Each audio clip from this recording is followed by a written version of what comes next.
Back from the 4th of July festivities here on Locked On Browns, continuing with our Browns training camp preview.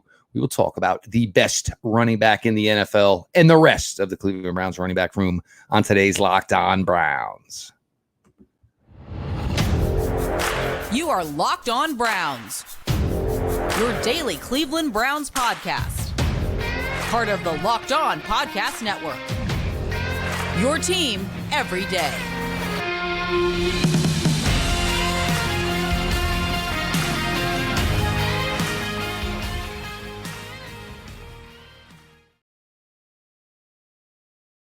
Welcome back, my friends, to the show that never ends, your daily delivery of all things Dog Pound LGB on the LOB, the Locked On Browns podcast, brought to you by the Locked On Podcast Network, your team every day. Your host, Jeff Lloyd, at Jeff_LJ_Lloyd.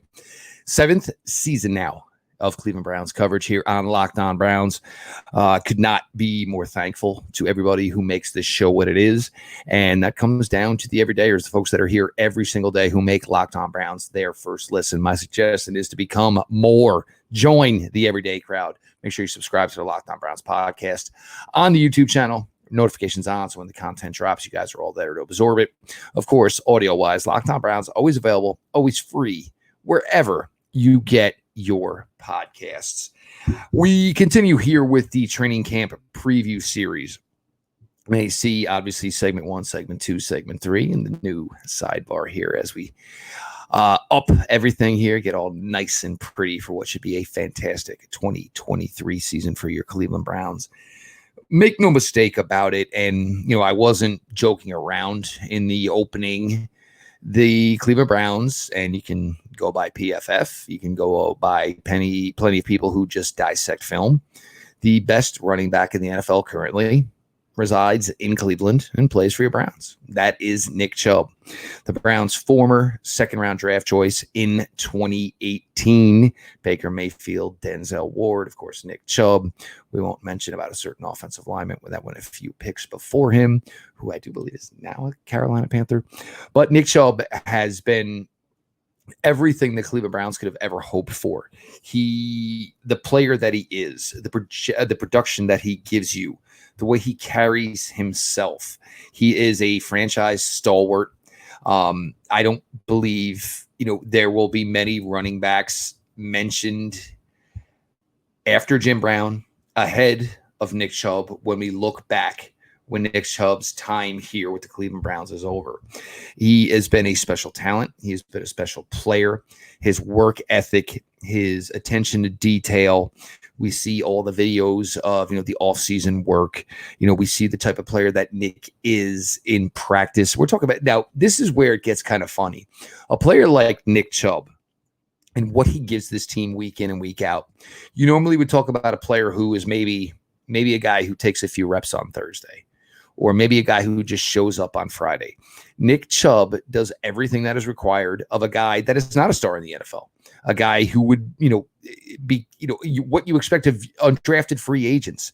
Nick Chubb shows up every day, shows up to every practice, participates fully. Training camp, sometimes they just have to tell him, look, you cannot have your pads, you cannot have your helmet, go sit to the side. You need your rest for the upcoming workload. He's just been a special guy to cover. And then you get to the on-field, over 5 yards per carry, and he's not slowing down anytime soon. And for this franchise that has had highs in 2018, lows in 2019, highs in 20, lows in 21, lows in 2022, the one constant on the offensive side of the ball, game in, game out, week in, week out, season in, season out, has been Nick Chubb. There's been times with this franchise, certainly 2019, where, hey, let's try to get Odell involved. Let's try to get Jarvis involved. And guess what? It's been 2 drives. We're down 14-0. Stop screwing around. Let's go with what works. Give the ball to Nick Chubb. And all of a sudden, it's 14-7 ball game. Obviously, it didn't work out that way as well in 2019. But now you get to this year where it's going to be a little bit different. And maybe even a little bit is probably underselling it. It's going to be a lot different. This offense is going to be catered a lot more to Deshaun Watson and certainly the passing game and the passing arsenal of everything that has been put in here now, all the upgrades that have been made, whether it's at the wide receiver position, bringing in a second tight end with really good athletic ability to match with David Njoku. But Nick Chubb is still here, but there is going to be a little bit of transition for Nick Chubb. It's going to be probably more running out of the shotgun, getting acclimated to that. And not saying that Nick is not capable of that. Nick's numbers, running from shotgun certainly speak for themselves and certainly are solid. Everything Nick Chubb, when you speak about Nick Chubb, is solid. But the one, and I know I've talked about it in previous shows and I'll continue to talk about it, I think we're going to see a change of pace here with Nick Chubb in 2023, because Nick Chubb is never, and I'm not going to say focal point, but Nick Chubb has kind of always been maybe an afterthought, if we're going to use that correct word, for his contributions as a receiver in the passing game. The Browns, and we're going to get to this in segment 2, we're going to get to this in segment 3. The Browns may possess the best running back in the NFL, but if you're going to talk overall running back rooms, that's certainly a different conversation to be had.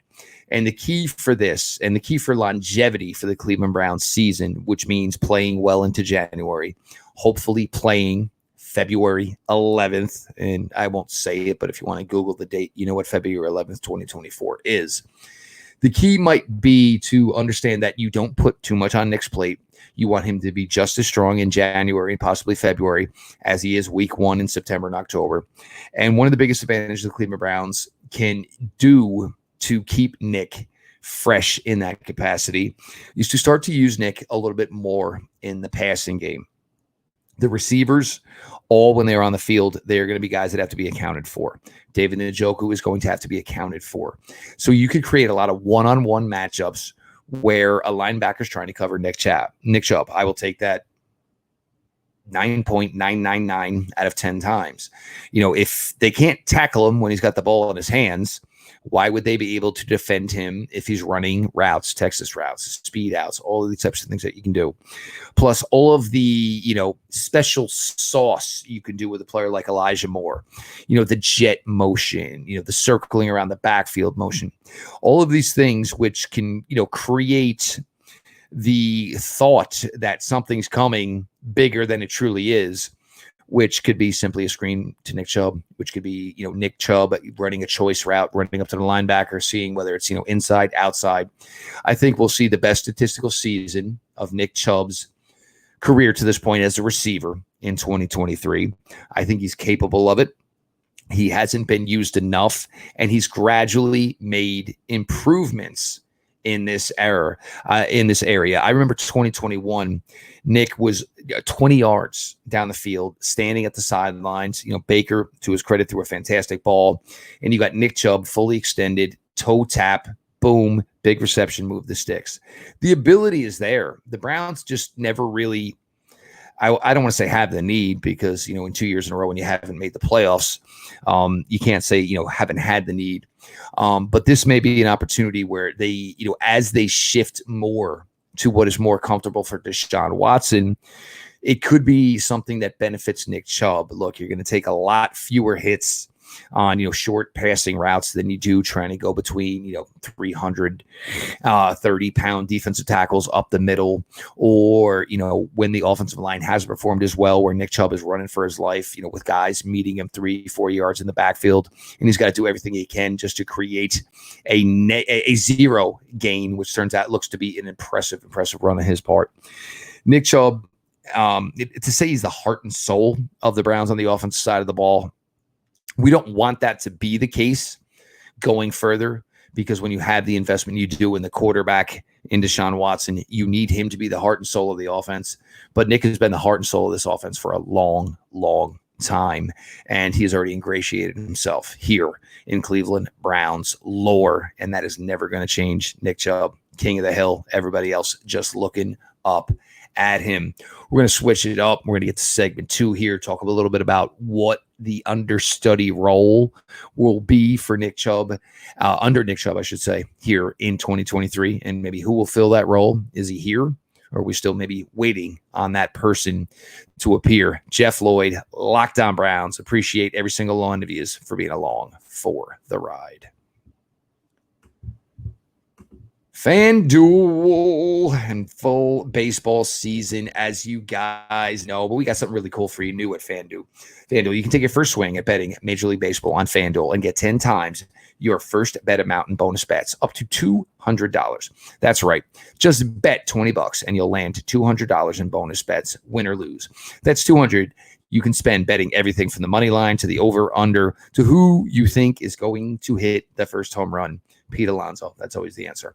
All on an app that's safe, secure, and super easy to use. Plus, when you win, you can get paid instantly. There's no better place to bet on MLB than FanDuel, America's #1 sportsbook. So sign up today and visit FanDuel.com/lockedon to get up to $200 in bonus bets. That's FanDuel.com/lockedon. FanDuel, official partner of Major League Baseball.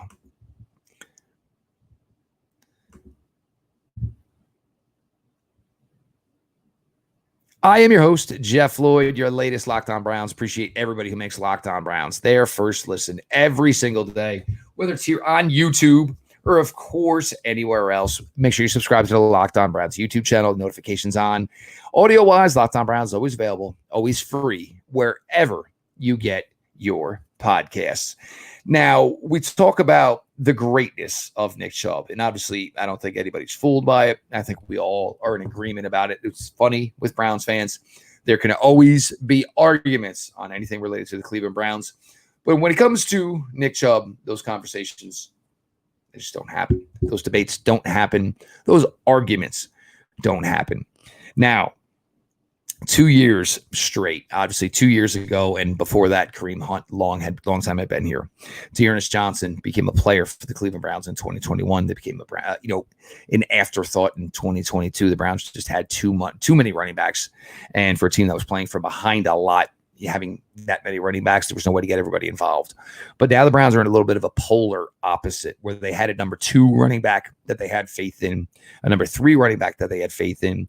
Now we're here in a weird, crazy, sticky situation with second-year running back Jerome Ford. I think a lot of people believe Jerome Ford has the ability, but 8 carries in 2022 tells us that if you think he's good or you think he's bad, none of us have the answers. It's just no way. 8 carries is no way. It's not a big enough litmus test for anybody to determine exactly what Jerome Ford is. When I mention bringing in veteran running backs, I have plenty of people come at me, and I've talked about this with Dalvin Cook, of course. Plenty of people come at me with, well, what do you do with Jerome Ford? Jerome Ford was a 5th-round pick. Now we talk about the possibility of bringing in DeAndre Hopkins. Oh, well, yeah, but bringing in DeAndre Hopkins. But all these wide receivers here that are former 3rd-round draft picks, everybody's ready to bring in DeAndre Hopkins. But Jerome Ford, the 5th-round pick, everybody says, no, boo, hiss, that you cannot bring in a veteran running back. Now, you look at possibilities. I know the names are still out there, Ezekiel Elliott, Dalvin Cook. Now, this is something with players like that, the longer it goes, I think the Browns are going to maybe open camp with Jerome Ford, with the opportunity of Jerome Ford taking and seizing the number 2 running back role. And to that, first thing I would say is probably rightfully so. You want to see what you had. He was impressive last year as a kickoff returner. Some of that translates as a running back. Some of that necessarily does not translate. Maybe it was good fortune. Maybe it was good luck. Maybe it was poor coverage by the opposing teams they were playing. But you do kind of understand there is a role for Jerome Ford. Now, you could also say, with Nick getting more opportunities as a receiver and hopefully trying to lighten the hits that he takes, not necessarily his touches, not necessarily his workload, but just a different way for Nick Chubb to get the ball in his hands. Now, for Jerome Ford, and again, Cleveland Browns are viewed as having one of the best offensive lines in the NFL, if not the best offensive line in the NFL, if you go by the fine folks over at PFF. So for Jerome Ford, and to maybe get the best out of Jerome Ford, the possibility might be there is just obviously, running, the wide zone. He'll be running behind, pulling guards who, are all pro on a Hall of Fame path in Joe Bitonio, former all pro on a player who's certainly looking to rebound here in Wyatt Teller behind a strong offensive line, and the Browns, you figure the opportunity for running backs other than Nick Chubb to get carries if the Browns are going to win, like we all hope they're going to win, like I think they are going to win. That should give the opportunity for other running backs to get their opportunity. So for Jerome Ford, and the question was it's difficult when you say a guy who had 8 carries in 2022, and then when you look at what maybe traditionally a number 3 running back, a number 2 running back in the NFL is going to get as far as touches, you're talking 150, 160, which is certainly a tremendous jump from the 8 touches. It's not like he's unfamiliar. It's not like he did not have a solid career after he transferred to Cincinnati, became a featured back, and they found ways to use him as a receiver as well as a runner. So for Jerome Ford, those questions, I think with opportunity, I think with proper preparation, you have the heir apparent to Kareem Hunt and Dearness Johnson probably in one with Jerome Ford. But the Browns have a lot riding here on the 2023 season. I don't want to say that the futures of Kevin Stefanski and Andrew Berry are at stake, but you can look at the contracts that both those gentlemen are currently on, and you can, have some pause and some hesitation to understand that, if things were to go south badly, there could be a position where maybe the Browns could choose to move on from one, both, whatever. It's just the reality of NFL life. So that's where you get to hedging your bets. And obviously, the Browns, we've seen that to this point on what they've done for all the help they tried to give to Deshaun Watson. And with, I don't want to say money to burn, but with some extra money, would you feel a little more comfortable if you're the Browns and at least bringing in a veteran to battle with Jerome Ford here over the summer with the hopes of Jerome Ford passing him? Ezekiel Elliott, the name is, the game, obviously, last year with Dallas did not go very well. It seemed like Zeke's body, and I don't want to say shut down, but did have the same kind of juice that he's seen in previous seasons.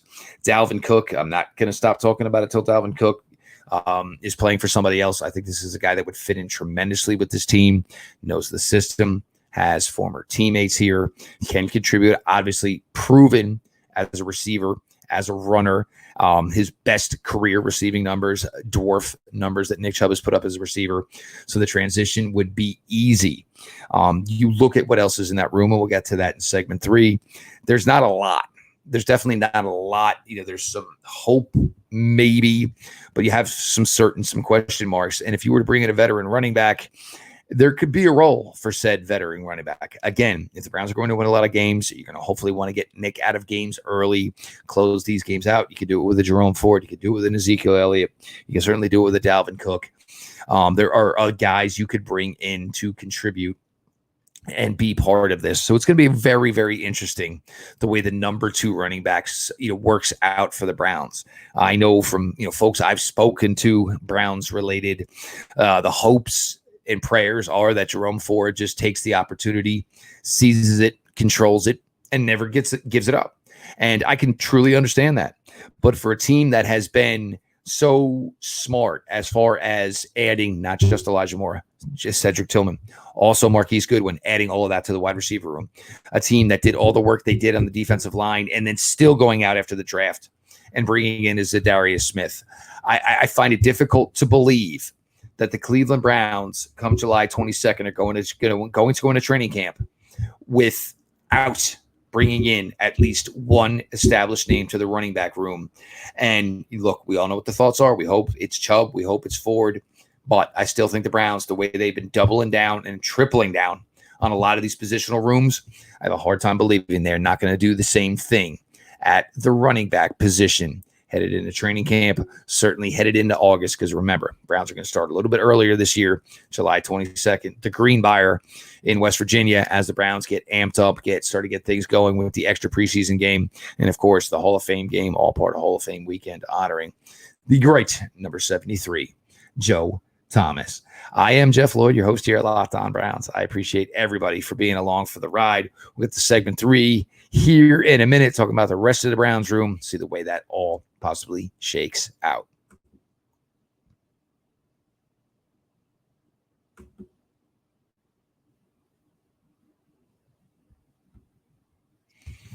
I am your host of Locked On Browns, Jeff Lloyd, at Jeff_LJ_Lloyd. 7th season now here on Locked On Browns. people thought. Certainly I was crazy jumping into this when I did. 2017, the Browns were the team with not much besides Myles Garrett. And then you got to the 2018 draft, obviously the excitement of 18, 19, 20, the excitement of 20, the COVID year.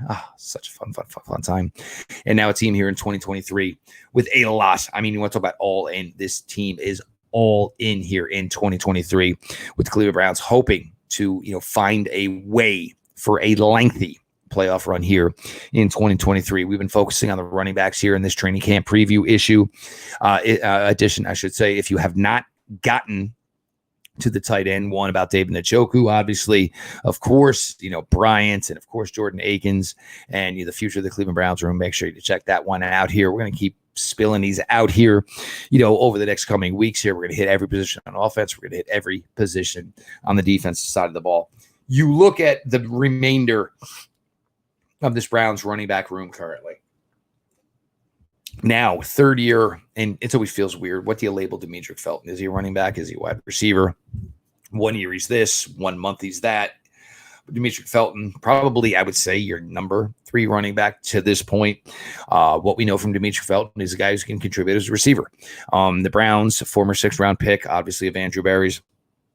There's never been a huge role for Demetric Felton, and he's kind of been clogged wherever he went, whether he was considered the, third 3.5 running back or the 5.5 wide receiver, can contribute a little bit in special teams. Not good enough where he was able to supplant Demetric Felton. Not good enough where he was able to supplant Jerome Ford as a kick returner. So Demetric Felton, obviously in a difficult situation. John Kelly is a guy that's been with the Browns forever and has barely ever seen the field. If you remember that Thursday night game where Nick Chubb was out, Kareem Hunt was out, Dearness Johnson had a monster night. John Kelly had a pretty nice night for himself that night. John Kelly was always a player that I loved. But for John Kelly, you got to think it's getting, pretty late early here for John Kelly, as the Browns are probably going to try to look to get, younger in that room and at least find some guys that they have a little more faith in as far as putting on the game day roster. So certainly a question mark, where John Kelly sits with this team. Wild card probably of this entire room, undrafted free agent out of Georgia Tech, former Louisville Cardinal running back Hassan Hall. Hassan Hall has ability as a returner, which is certainly interesting because, if you want Jerome Ford to take that next elevation to overall running back number 2, maybe taking him off a kickoff return is something that you're looking to do. Donovan Peoples-Jones, Elijah Moore, these guys can return punts. I'm not sure how the Browns are going to work that, certainly with new special teams coordinator Bubba Ventrone. So that certainly brings up, some questions there, but Hassan Hall is certainly capable of doing both. So a player the Browns obviously liked. You go to for me, there's splashes. There's real juice in some of the Louisville highlights. Obviously, Georgia Tech, a little bit different, one of the bottom rung teams of the ACC. But Hassan Hall could be a player here. But you do look at this, player as far as making the running back room. I don't want to mislead anybody because I know how you guys get fired up in the comments sometimes about this type of stuff. But you look at this room, and it's very, very interesting the way it's built because it is the top running back in the NFL. And yes, and in case anybody missed it, I will continue to say it, the top running back in the NFL. And then there's not really any type of sure commodity in any type of role after that. Jerome Ford, he's got his fans. I consider myself a fan. I think everybody believes in the young man, but, as the old line from, A Few Good Men with Tom Cruise, it doesn't matter what I think. It matters what I can prove. And 8 carries is not going to prove anybody's point on Jerome Ford in any way whatsoever. Jerome Ford, it's going to be a big opportunity. Does he have to fight off a veteran running back? Do the Browns just say, you want to know what? It's your job. Take it or lose it, which certainly could be the case, which then puts the Cleveland Browns in a search for who will be said running back number 2, 2A, 2B, because you're going to want to be smart. You want to conserve Nick Chubb. 300 carries this year, it won't make sense. Not if you think you're going to have a lengthy run in January and potentially a game in February, because you don't want to put too much on him where you're just putting out a average version of Nick Chubb, as obviously the games pick up in January and, of course, potentially February. The rest of the room, it's a who's who of, hey, maybe you got a shot. Most likely you don't. In Demetric Felton, of course, John Kelly Jr. and Hassan Hall. You think Hassan Hall is going to get the biggest crack? If you remember Jerome Ford last year in the exhibition games, Jerome Ford was giving an ample opportunity to prove himself. And to his credit, he did. So you think Hassan Hall is going to be the guy that kind of gets that opportunity this summer. And once again, with Nick Chubb getting an extension, the Browns don't draft running backs high at all now with Andrew Berry. Obviously, Ford was a 5th-round pick. The Browns analytically, and the analytic approach is that you don't pay much for running backs whatsoever, which means a guy like Hassan Hall, if he can make this team as an undrafted free agent, means the Browns are kind of filling guys into that room under the premise of how they want to do it. Nick Chubb was such an analytic anomaly. The Browns had no choice but to pay up for Nick Chubb. And, to their credit, everything to this point has turned out aces for them in regards to Nick Chubb. But this running back room, as great as Nick Chubb is, there are certainly question marks within this room. And with training camp, as we sit here on July 5th, which means training camp is 17 days away, there are still a lot of questions, and we'll see what answers come as far as the running back room for the Cleveland Browns heading into training camp, and even what will be the Cleveland Browns running back room headed into game 1, week 1 of the 2023 NFL season. I'm your host here at Jeff Lloyd. At Locked On Browns, at Jeff_LJ_Lloyd. Again, my 7th season now here with Locked On Browns. It's been an amazing ride. Some of the friendships, getting to learn you listeners, so much interaction on social media. You guys have been absolutely incredible. You guys are the everydayers who make Locked On Browns your first listen every single day. You are the fabric on which the Locked On Network was built. You are certainly the fabric on any success that Locked On Browns has. I greatly appreciate you all. Any new traffic coming through here as we're amping up, getting ready for the 2023 NFL season. Join the crowd, join the everyday crowd. Make sure you're subscribed to the Locked On Browns YouTube channel. Make sure you have your notifications on so when the content drops, you guys are there to absorb it. Locked On Browns is always available, always free, wherever you get your podcasts. This has been your daily delivery of all things Dog Pound. LGB on the LOB. Let's go Browns.